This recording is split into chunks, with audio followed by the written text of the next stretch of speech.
احمد فراز 12 جنوری 1931 کو کوہاٹ کے ایک معزز سادات خاندان میں پیدا ہوئے۔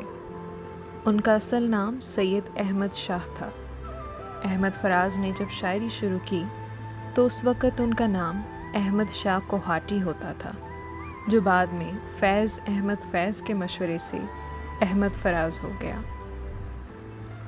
احمد فراز کی مادری زبان پشتو تھی، لیکن ابتدا ہی سے فراز کو اردو لکھنے اور پڑھنے کا شوق تھا، اور وقت کے ساتھ ساتھ اردو زبان اور ادب میں ان کی یہ دلچسپی بڑھنے لگی۔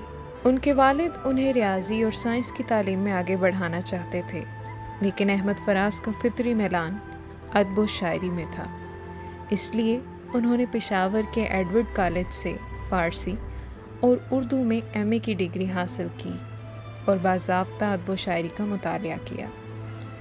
احمد فراز نے اپنا کریئر ریڈیو پاکستان پشاور میں اسکرپٹ رائٹر کے طور پر شروع کیا، مگر بعد میں وہ پشاور یونیورسٹی میں اردو کے استاد مقرر ہو گئے۔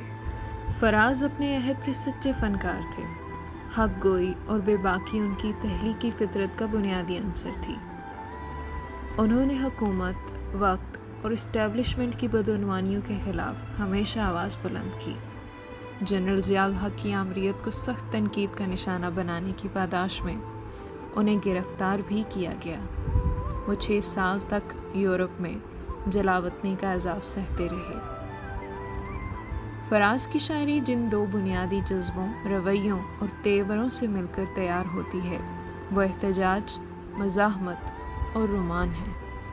ان کی شاعری سے ایک رومانی، ایک نو کلاسیکی، ایک جدید اور ایک باغی شاعر کی تصویر بنتی ہے۔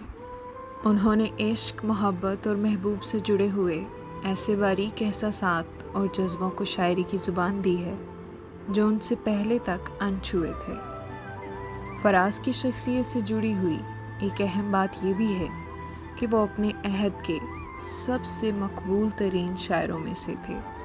ہند و پاک کے مشاعروں میں جتنی محبتوں و دلچسپی کے ساتھ فراز کو سنا گیا ہے، اتنا شاید ہی کسی اور شاعر کو سنا گیا ہو۔ فراز کی پذیرائی ہر سطح پر ہوئی، انہیں بہت سے اعزازات اور انعامات سے بھی نوازا گیا۔ اب کہ ہم بچھڑیں تو شاید کبھی خوابوں میں ملیں، جس طرح سوکھے ہوئے پھول کتابوں میں ملیں۔